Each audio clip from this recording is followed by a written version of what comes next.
দাদা বাহিনীতে কালকে একটা গোষ্ঠীদ্বন্দ্বের অভিযোগ উঠেছে, হাসপাতালে ভর্তি কয়েকজন এবং বলা হচ্ছে অনুব্রত গোষ্ঠী এবং কাজল গোষ্ঠী, বিষয়টা কিভাবে? দেখুন, শুধু বাহির নয়, সারা বীরভূম জেলাতে কোনো গোষ্ঠী নেই।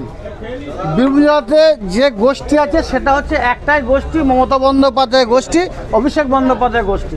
আমরা সকলে তৃণমূল কংগ্রেস দলটা করি, আমাদের মধ্যে না কোনো দ্বন্দ্ব আছে, না কোনো বিভেদ আছে। সংবাদ মাধ্যমের একটা শ্রেণী, একটা সম্প্রদায়, তারা এই ধরনের গোষ্ঠীদ্বন্দ্বের খবর করতে চাইছে, লাভ হবে না। ওটা একটা বাহিরি গ্রামে যে ঘটনা ঘটেছে, আমি কালকে রাত্রে খোঁজ দিয়ে দেখেছি, একটা পারিবারিক ঝামেলা, নিজেদের মধ্যে ঝামেলা হয়েছে। আপনাদেরও জানা আছে, বর্তমানে বাহিরি গ্রাম পঞ্চায়েত এরিয়ায় কোনো সাংগঠনিক কর্মসূচি আমরা করিনি, দলীয় কোনো কর্মসূচি নেই। তাহলে কি করে ঝুট ঝামেলা হলো, কি করে মারামারি হলো? এখন কোনো ইলেকশনও নেই, সেটা আপনাদেরও বোঝা দরকার। কেউ ভুল বলছে, সেটাকেই উস্কানি না দিয়ে, ইন্ধন না জুগিয়ে ভুলটাকে ভুল বলুন, সঠিকটাকে সঠিক বলুন। এখন বীরভূম জেলায় একটাই গ্রুপ, সেটা হচ্ছে মমতা বন্দ্যোপাধ্যায় গ্রুপ, একটাই গোষ্ঠী, সেটা হচ্ছে অভিষেক বন্দ্যোপাধ্যায় গোষ্ঠী। বীরভূম জেলাতে একটাই দল, সে তৃণমূল কংগ্রেস দল। এই যে দলীয় কার্যালয়, এই কার্যালয় কি তাহলে দখল নেওয়া হলে এমনটাই গুঞ্জন, কি বলবেন? গুঞ্জন কোথা কি উঠছে, কোথা আমরা কান পেতে শুনলেন, সেটা আমার জানা নেই, কিন্তু একথা বলবো, এই দলীয় কার্যালয়ে কারা আছে সে দেখা উচিত। এই কঙ্কালতলা গ্রাম পঞ্চায়েতের 20 জন পঞ্চায়েত সদস্য, তার মধ্যে একজন মারা গেছে, 19 জন গ্রাম পঞ্চায়েত প্রধান সহ সকলে উপস্থিত আছে। 20 জনের মধ্যে একজন মারা গেছে, 2 জন গ্রাম পঞ্চায়েত সদস্য কোনো কারণবশত আসতে পারেনি, 17 জন আছে, মেজরিটি পার্সেন্ট। তারপরে 23 জন বুথ সভাপতি, 2 জন বুথ সভাপতি কোনো কারণবশত আসতে পারেনি, 21 জন আছে।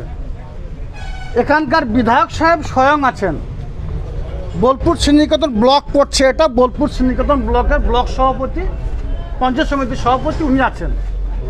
এখানকার যারা সুবুদ্ধি সম্পন্ন মানুষ, দীর্ঘদিন ধরে এই অঞ্চল যারা পরিচালনা করেছে, ধারক বাহক, তারা সকলেই আছে, প্রধান থেকে শুরু করে সকলেই।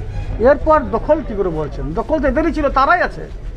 দখলে কোনো পুনরুদ্ধারের কোনো গল্প আছে বলে আমার মনে হয় না। দাদা, খয়রাশোলে বিজেপি কর্মী গ্রেপ্তার, জাল নোট এবং সাইবার ক্রাইমের সাথে। দেখুন, বিজেপি যারা করে চোর চাপটা, ধাপ্পাবাজ, ধান্দাবাজ, তারাই তো বিজেপিতে আছে। এরাই তো 2011 আগে বামফ্রন্টে ছিল, তারাই বর্তমানে বিজেপির ছত্রছায়ায় গিয়েছে। ওদের ওইটাই কাজ, ওরা আর কিছু করতে পারবে না, মানুষ স্বার্থে কিছু করে না, ওরা নিজের স্বার্থে কাজ করে, যার জন্য বাংলা মানুষ বিজেপি প্রত্যাখ্যান করেছে। অঞ্চল সভাপতিকে সই দেওয়া হয়েছে বলেছেন, তো এই এখন অঞ্চল কে সামলাবে? আজকে আমাদের যেটা সিদ্ধান্ত হলো, অঞ্চল সভাপতি 2 থেকে 3 দিনের মধ্যে আমাদের বুথের যারা সদস্য আছেন, এই গ্রাম পঞ্চায়েতের বুথের যারা বুথ সভাপতি আছেন, তারা 2 দিনের মধ্যে বসবে, তারা যাকে সিলেকশন করবে, যাদেরকে নিয়ে অঞ্চল পরিচালনার কথা বলবে, তারাই অঞ্চল পরিচালনা করবে। দেখুন, আমরা গ্রাসরুট রাজনীতি করি, মমতা বন্দ্যোপাধ্যায়, অভিষেক বন্দ্যোপাধ্যায়ের নির্দেশে। তারা গ্রাসরুটে মানুষকে নিয়ে চলার কথা বলেন। সর্বত গ্রাসরুটে কারা রাজনীতি করবে? বুথ সভাপতিরা। বুথ সভাপতিরা বলবে কে অঞ্চল পরিচালনা সঠিকভাবে করতে পারবে। গ্রাসরুটে যারা সদস্য হয়েছেন, জনপ্রতিনিধি, মানুষ তাদেরকে ভোট দিয়ে জিতেছে, সভাপতি তাদের মধ্যে নিজেরা বসে যারা সিলেকশন করে দেবে, সেটাকে আমরা মেনে নেব। আমরা অঞ্চলের যারা মানুষ, অঞ্চলের যারা ভোটার, অঞ্চলের যারা ধারক বাহক যারা আছেন, তাদের উপর ভরসা রাখছি। তারা যার দামটা দেবে, 2 দিনের মধ্যে আমাদেরকে জানিয়ে দেবো এই অঞ্চল আগামী দিনে কারা পরিচয় করবে। তবে একটা কথা বলে রাখি, একটা 52 ফিটের 51 ফিটে একটা পিঠ, কঙ্কালীতলা মায়ের মন্দির এখানে আছে, সর্বতই ওখানে রাজনীতি প্রবেশ করবে না। কঙ্কালী পীঠের মায়ের মন্দির, সেখানে পরিচর্যা করার জন্য সাধু সন্তরা আছে, তাদেরকে সম্মান দিয়ে তারা সেখানটা দায়িত্ব নিজের মতো চালাবে।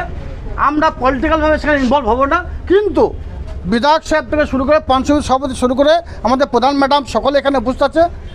আমাদের যদি কোনো সহযোগিতার কথা তারা বলে, আমরা অবশ্যই হাত বাড়াবো, কারণ আমাদের মাননীয় মুখ্যমন্ত্রী মাননীয় মমতা বন্দ্যোপাধ্যায় এই কঙ্কালীতলা পীঠকে নতুনভাবে সাজিয়ে দিয়েছেন।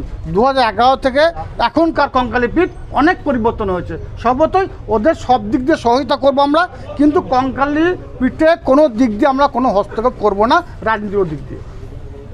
দাদা, লাভপুরে আবাস যোজনা বাড়ি পায়নি, কিন্তু টাকা ঢুকেছে, সে এখনো বাড়ি পায়নি, সে তার নামে টাকা ঢুকেছে, বাড়ি তৈরি হয়ে গেছে। বিরোধী দল করে বলে তার এখনো বাড়ি হয়নি, অন্য অ্যাকাউন্টে টাকা ঢুকেছে, এই বিষয়ে কি বলবেন? দেখুন, এই বিষয়ে অল ওভার বীরভূম ডিস্ট্রিক্টে অনেক অভিযোগ আমার কাছে জমা পড়ছে বীরভূম জেলার সভাধিপতি হিসাবে বলছি কথাটা আমি। সঙ্গে সঙ্গে সেই অভিযোগটাকে আমরা বিডিও সাহেবকে ফরওয়ার্ড করছি এবং বিডিও সাহেব সেই বিষয়গুলো ইনকোয়ারি করছে। ইনকোয়ারি করার পর যে রিপোর্ট আসছে তার পরিপ্রেক্ষিতে ডিএম সাহেবদের শুরু করে আমরা সিদ্ধান্ত নিচ্ছি। সভাপতি কোথাও যদি কোনো অভিযোগ থাকে তাদের লিখিত আকারে জানাতে বলুন টুটা সভাধিপতি বীরভূম জেলা পরিষদ, তারপর আমরা বসে আলাপ আলোচনা সাপেক্ষে কীভাবে সেই সমস্যার সমাধান করা যায় আমরা সেটা দেখে নেব। এটা আমাদের মাধ্যমে তাদেরকে জানাতে চাইছি। বিডিওর কাছে অভিযোগ করেছে কিন্তু এখনো পর্যন্ত তোলা হয়নি। সেই অভিযোগপত্রে যদি কোনো জেরক্স কপি থাকে আমাকে দিন, আমি সেটা দেখছি, যত দ্রুত সম্ভব সেই সমস্যার সমাধান হবে। এটা আপনাদের মাধ্যমে সেই পরিবারগুলোকে আমরা আশ্বস্ত করতে চাই। কারণ কেন্দ্রীয় সরকার বাংলাকে বঞ্চনা করেছে। আমাদের মাননীয় মুখ্যমন্ত্রী মাননীয় মমতা বন্দ্যোপাধ্যায় যাদের কাঁচা বাড়ি তাদের পাকা বাড়ি করছে, যাদের বাড়ির ছাদে জল পড়ছে সেই বাড়িগুলোকে পাকা বাড়ি করার ব্যবস্থা করছে, আর যাদের কাঁচা বাড়ি তার বাড়ি পাবে না, এটা কোনোভাবে মেনে নেব না। স্বভাবতই যদি এই ধরনের কোনো অভিযোগ থাকে আপনার লিখিত আকারে আপনার জমা করতে বলুন, তারপরে সিদ্ধান্ত যেখানে নেওয়ার যেখানে পাঠানোর আমি কিন্তু সেই অভিযোগ সেখানে পাঠাবো।